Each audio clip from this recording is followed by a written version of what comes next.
Mabuhay, my dear tourists, or in Ilocano, naimbag na bigas. Or should I say, good morning in English. In behalf of beauty and travel and tourists, sa tingin nyo, sino ako?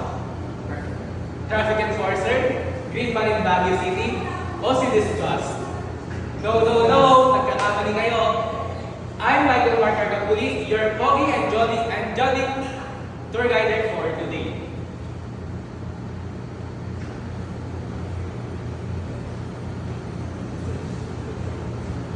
And say name back nabigato, Coach Captain Harry. Naimbag nabigat. Again, say name back nabigato, Coach Captain Harry. Naimbag nabigat si Coach Captain Harry. Again, naimbag nabigat to Coach Captain Harry. Okay, that's good.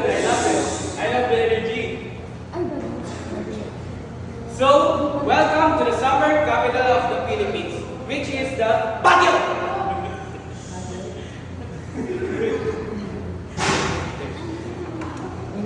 But why is Baguio is the capital? It's the summer capital of the Philippines. Does anyone know why the Baguio is the summer capital of the Philippines? Does anyone has an idea? Okay, that's right, malamig. Because of the cool weather in Baguio. Baguio, where the mountain touches the sky. But first, let's have a head count. 1, 2, 3, 4, 25. We're all on beat. Perfect. Before we begin, let me just give you some safety reminders and precautions. And don't forget the letter U and E. And don't forget to bring your smile. Patingin na mga smile. Patingin na mga smile. Wow, may ganda ng guwapo naman. Okay.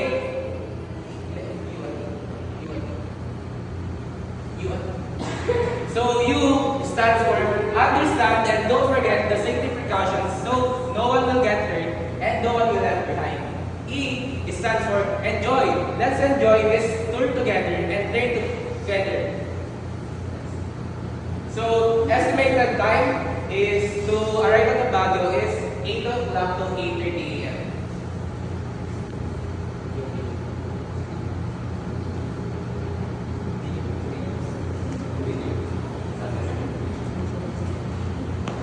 So guys, it's already 8 o'clock in the morning.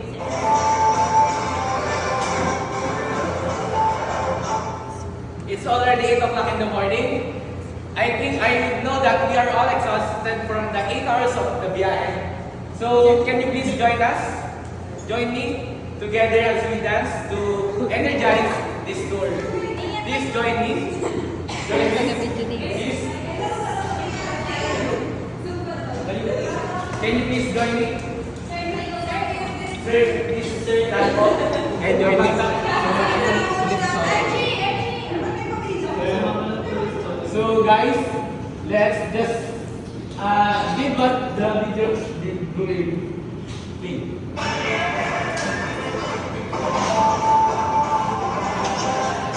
The first is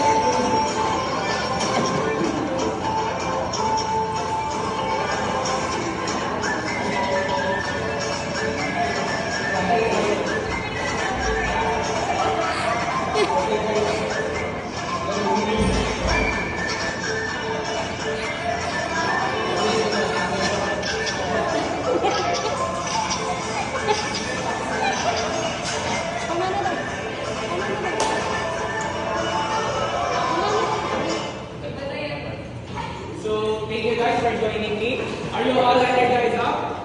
Yes! Okay. So, together, we are here now at the Burnout Park.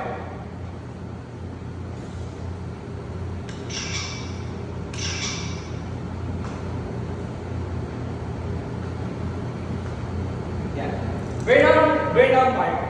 Burnham Park is a man-made lake in 1904 made by architect Daniel Burnham in 1904. That it has 32.98 hectares of floor, and you can do various activities like swan boating, biking, and also you can do walking. So the next destination is Mines View Park.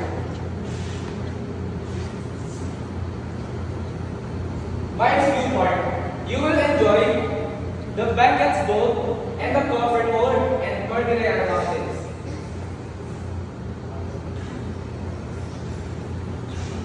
Fun fact, if you will look closer, you will look closer at the down of it, you will see a cemetery which is for private only. And you will enjoy the overlooking view of the mountain town of Itagon. And check the funeral under it. So guys, you can do your picture taking now.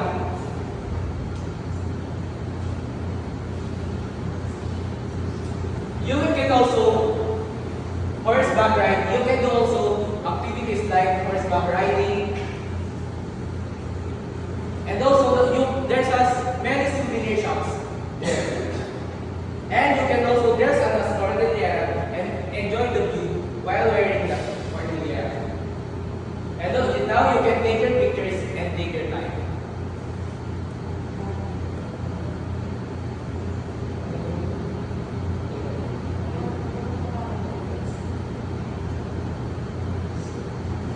So, we are bound to the third destination, which is the Tamawan Village. Tamawan Village was established in 1998, which has many different paths from Ifugao and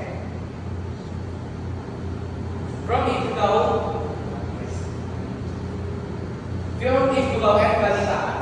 It was relocated in Baguio, which is the Tamawan Village.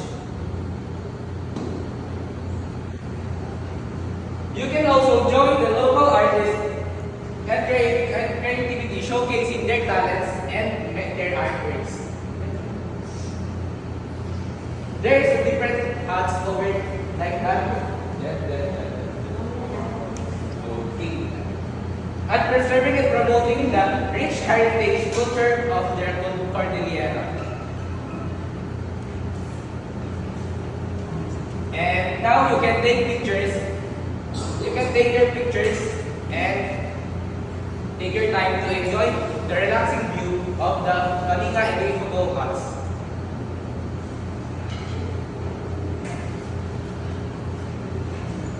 One minute. And please, thank you for choosing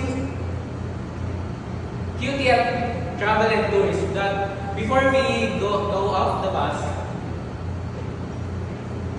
let me have a prayer with Father, Son, and Holy Spirit. Lord, thank you for giving us this beautiful day and for guiding us for our road trip and for the beautiful sun that you gave us from the Baguio. And I hope po na palagi po kaming gagabayan even at ito pa mga tourist namin sa pag-uwi nila. And that's all, the Father, Son, and the Holy Spirit. Amen. Thank you again for choosing QTM Travelers. Once again, I am Michael Marker Populi, your Bobby and Jolly tour guider for today. Mabuhay!